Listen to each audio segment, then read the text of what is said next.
back into the darkness. My brother said that he was watching the entire time for any signs of trouble and couldn't believe how brave Chaka had been, but I knew that wasn't true. If it wasn't for Chaka, things might have gotten far, far worse with the boys. When my dad heard about it, he gave Chaka a big steak as a reward. Chaka was my guardian angel. I still love and think of him as he passed in 2008. He was starting to go gray around his mouth when my story happened and loved snoozing on the kitchen floor. Whenever I was alone at home, Chaka would follow me all around the house. He would even escort me to the bathroom or relax in the doorway with his eyes always watching the front door. He had a good, long life and was an amazing friend. We all still love him dearly, but I feel like my experience that evening made it so I loved him a little bit more than the rest of my family.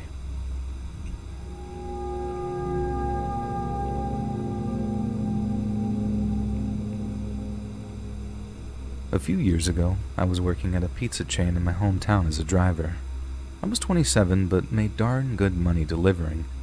I had worked at a few other places, both local and chain, in the years before, and still work as a dasher on occasion even after this happened. Now I choose to deliver in much safer areas for this reason. I get luckier than I could ever imagine. One night I was working and had a double, 2 deliveries to take, and both were cash orders. I had $12 left in my bank. What drivers are given to use as change for cash orders, so you don't have a ton of cash on you at all times. The first order went smoothly. The guy gave me a $50 for a $35 order, so I was excited about the nice tip. I drove to the second delivery. It was at an apartment complex with multiple buildings. I had delivered there before. The sun was about to set, but it was still very light out. The chain I worked at had us drive company cars with a logo on it, all white sedans. This is important. I grab the order and go to the door to the apartment building. A younger guy comes out, and a much bigger, older guy was outside smoking a cigarette. The big guy went inside as the smaller guy came out. He looked around nervously and asked how much he owed me. The way he was looking around just made me very nervous. The hairs on the back of my neck stood on end. I told him the amount, and he said that wasn't what he was told on the phone. Something was very wrong.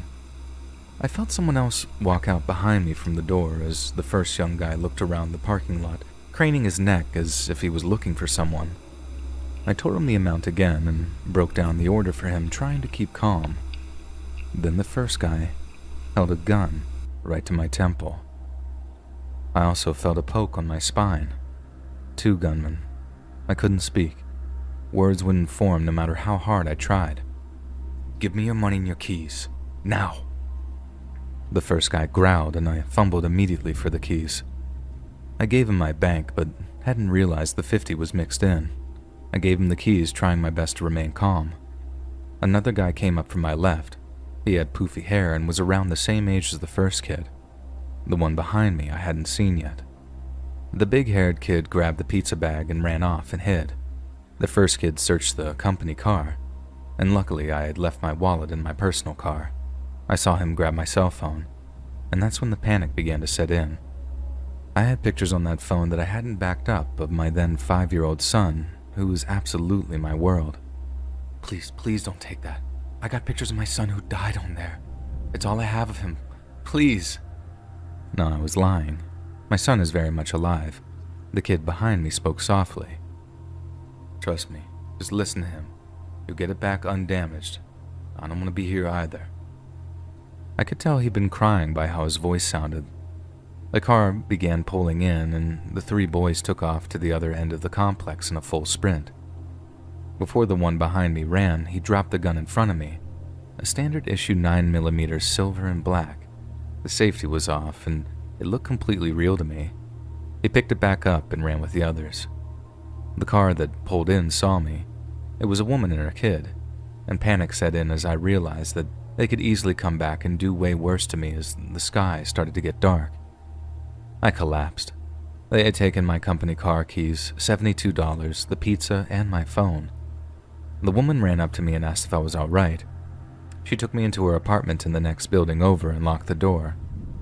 I was shaking so hard I couldn't even hold her phone to talk to 911 as she set down her kid. Her boyfriend, I assumed, helped me call. I spoke to the operator and told her everything.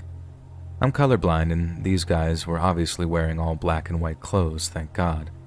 I had a full description of two of them, and the poor woman who helped me was going to be late for work, but she still stayed until I was off the phone and the cops had shown up. Man, she was harsh and blunt with the operator, but I'll never forget this woman's utter kindness to me and her boyfriends. Cops showed up and contacted my store, and my manager brought over the spare keys for me to drive that car back to the store. And after dealing with the cops, I drove back and was greeted by crying and beyond worried coworkers. All of them were terrified that I was hurt. It meant a lot to me how much they cared, but I told them I was fine. I filed the proper paperwork, and the 72 was written off as a loss to the store.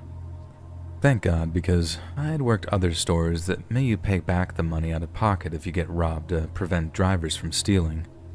I was told by the owner to take the rest of the night off and take care of myself. He gave me a hug, and he was to this day one of the best bosses I've ever had. What I didn't know was, I was in for a very long night.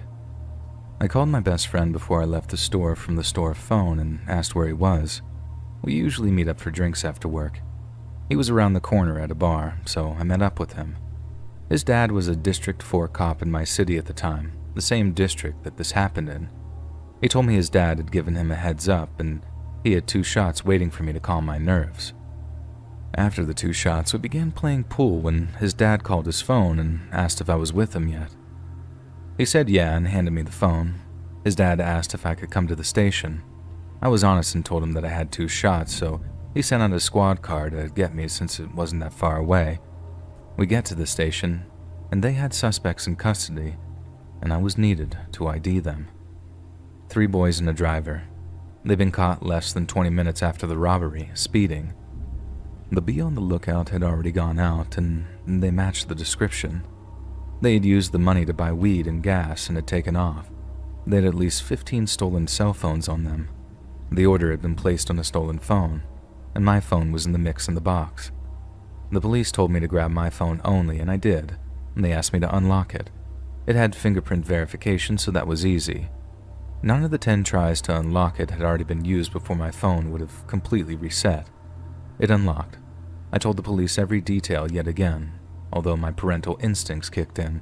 I told them the guy behind me quite obviously was bullied into this and to show mercy, and he was the one with the white shirt. The police went wide-eyed and told me he was the one talking. The other 3 denied involvement, and that's when I found out about the 4th guy, the driver. We found out later that he was completely unaware of the robbery and was just picking up his friends, and he was never charged.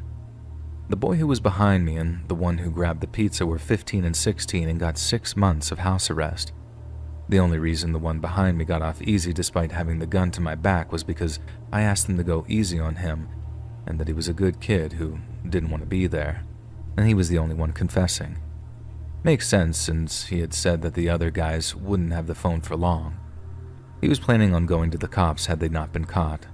But the other guy, the first kid who put the gun to my temple, it was his 18th birthday, and he got the book thrown at him. In the courtroom, he made fun of me and was laughing at me, and seeing him made me panic. The judge scolded him for his behavior, and he just grinned and glared at me with a Joker-like grin, and all I could see in his eyes was pure evil. This kid would definitely commit more crimes. I had no doubt that he would eventually end someone's life. You can see how cold he is just by looking in his eyes. He's evil incarnate. I grew up in a town full of murderers and abusers, and I had never seen this kind of evil in my life, and I never want to see it again. I asked to have my name stricken from the records and asked to remain anonymous in case he ever got out. And I'm so glad I did, because today I got a letter from the state. He's being released in February. The court only had my old address, my parents' house. My mom didn't think the letter was important. I missed the deadline to protest his release for probation. The plea deal was 8 years, and it's only been 4. He's getting out early due to overcrowding. Not good behavior, overcrowding. And this coming February, and I'm ready if he finds me. My wife, my parents, everyone I know knows his face and name. If he tries anything, we're all ready. But for his sake, let's not meet. And to the woman and her family who helped me, I was a woman then. I'm trans now, and if you see this, please know my undying gratitude for you all. It was inconvenient for you, and yet you still were late to work to help me, and I cannot thank you enough. I bought Christmas presents for your daughter, but when I went to the landlord there to find you, you had moved. I didn't want to be a creep and stalk your new place, but I'm glad you got out of that bad neighborhood, and I hope your beautiful baby girl is doing well. I would gladly meet you again and give you the proper thanks you deserve. From the Domino's driver in Southwest Ohio.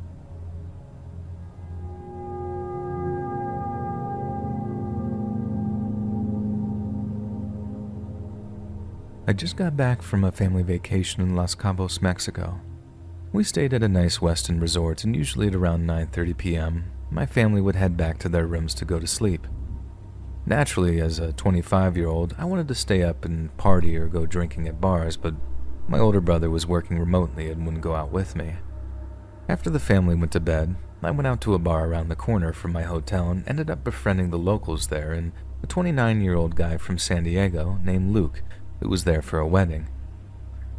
We started hanging out every night after my family went to sleep, and on the third night of the trip, Luke asked if I wanted to meet him in downtown Los Cabos with his friends. I really wanted to, but I was at an important dinner with my family that went on later than usual. I ended up staying at home that night. The next night, I met him at this huge Pablo Escobar-esque mansion that they rented on Airbnb, and he told me that it was good that I couldn't make it out the night before because of how scary of an experience it was. He explained to me that the night before, his buddy was peeing outside and someone approached him and held out a key with a bump of coke on it. Without thinking, he snorted the bump, and the person who offered it was now demanding that he buy an $80 bag from them. He was drunk and refused while getting pretty aggressive towards them.